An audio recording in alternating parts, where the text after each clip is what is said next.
Hello, Sagittarius, and welcome to your week ahead reading for the week of April 24th. Let's go ahead and begin.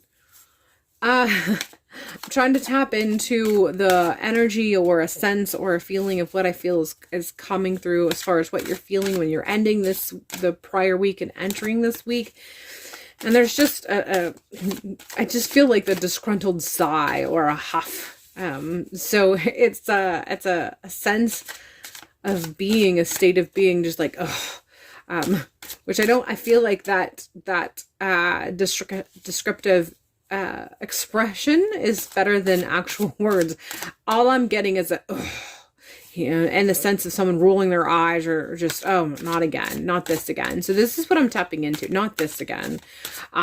So whatever is happening towards the end of the previous week as you enter this week, the week of the 24th, there's just this sense of not this again, and just a huff and a grunt and a groan and a rolling of the eyes. So whatever it is, it's something that you are experienced in. And I don't feel like it's going to get you down as much as it's just going to be irritating, because it's going to slow some things down, or you feel like it's going to slow or bog you down.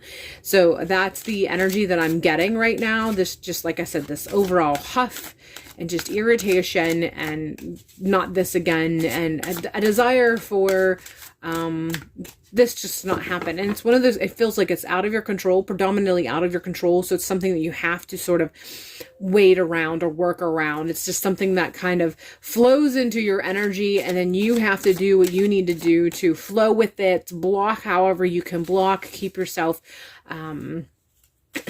protected so that your frequency doesn't get agitated or doesn't sort of get knocked out of whack as a result of the vibrations of whatever this is. But whatever it is, you're well versed in, you've experienced something akin to it before, and you're just trying to figure out how you can best sidestep it and still kind of keep in with your vibes, keep in with your energy, because there's definitely a sense of you got a handle on everything else, and this is just irritating because it's gonna kind of knock your vibrations a little bit, kind of bump into you, and you're just not really wanting to deal with it. We're starting with the Knight of Swords, and I feel like this is tapping into what I was saying about the logistics, that you've dealt with this before. It's not something that you can avoid. It's things that are out of your control, but the vibrations of it and the frequencies of it kind of bump into or clash into you and your stream of vibrations and frequencies, and it's something that you have to deal with. And so the logistics of knowing how to maneuver, the logistics, that idea of knowing how to go into battle, for the lack of a better description or analogy, knowing how you can see the battlefield that is ahead. Because again, like I said, this feels like it's something you have dealt with in the past. So knowing how to perceive the battle, taking from prior experience that you have undergone regarding the situation, and then just knowing how to adapt, knowing how to maneuver, knowing how to go around. Like I said, this is definitely something that you've dealt with before. And this is something that is out of your control, but you do have to deal with the fallout of it. So something that may be involving your own kids, something that involves colleagues.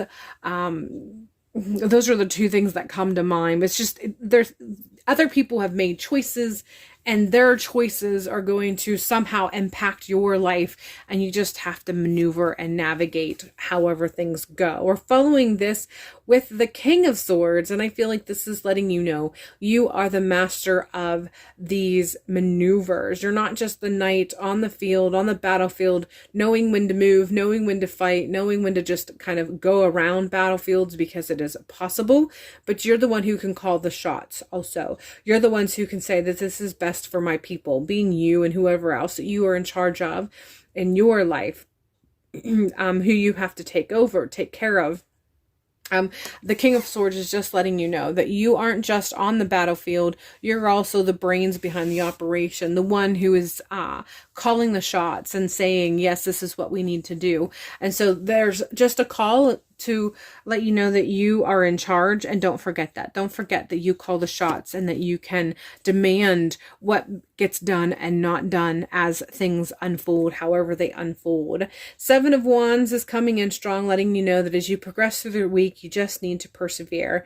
You need to set up what you need to set up to make sure that you are prepared regarding whatever it is, mentally, physically, energetically. So having received this reading, if you know the events already that you feel that this is referring, do what you need to do to protect yourself. Do what you need to do to preserve what you need to preserve. Do what you need to do to make sure that you are prepared.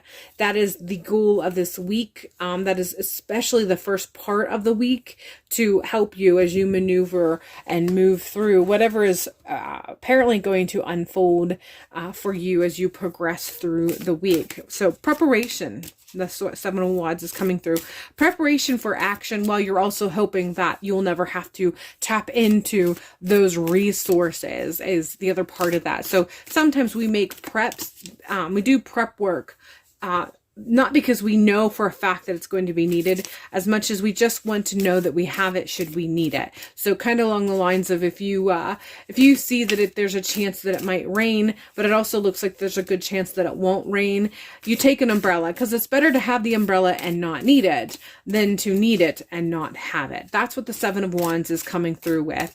Preparation so that you have it in case you need it. And hopefully you won't need it at all. But the energy that you are going to give to the prep work is good energy spent, because those reserves, those resources, that prep work will already be in an alignment should you need it for anything else in the future, because it can be applied to other things. Going back with the umbrella analogy, if you take it with you and it doesn't rain and you just leave it in your car, there might be another day where you are on a trip somewhere and it happens to rain and you didn't pack your umbrella because it was a road trip and you just never gave it any thought. But because of this prior prep work, you had the umbrella in your car, and so it's really not that big of a deal. That's the kind of energy that I'm getting with that Seven Wands and prep work coming through. Joy is the ultimate creator is what we're ending with, and I just think that that's letting you know that give that energy to the prep work that you need to do, whatever it takes to be prepared, and then don't think about it anymore. You did the prep work, you're prepared, you have the resources on hand should you need them.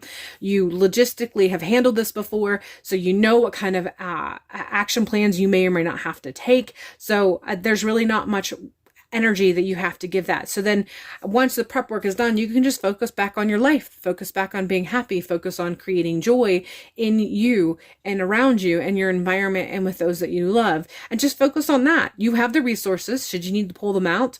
You know, going back to that rain and the umbrella analogy, you have the umbrella with you. You don't constantly stare at the umbrella in your hand to reinforce that you have that umbrella in your hand.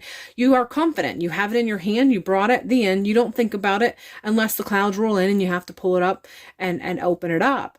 You go about your business. You do whatever you have to do with that umbrella in hand, yes, but you never give it another look. You never give it another thought. This is the way you're supposed to be approaching this week. Do the prep work and then don't give it another thought. Focus on loving and living and just having and experiencing and creating joy.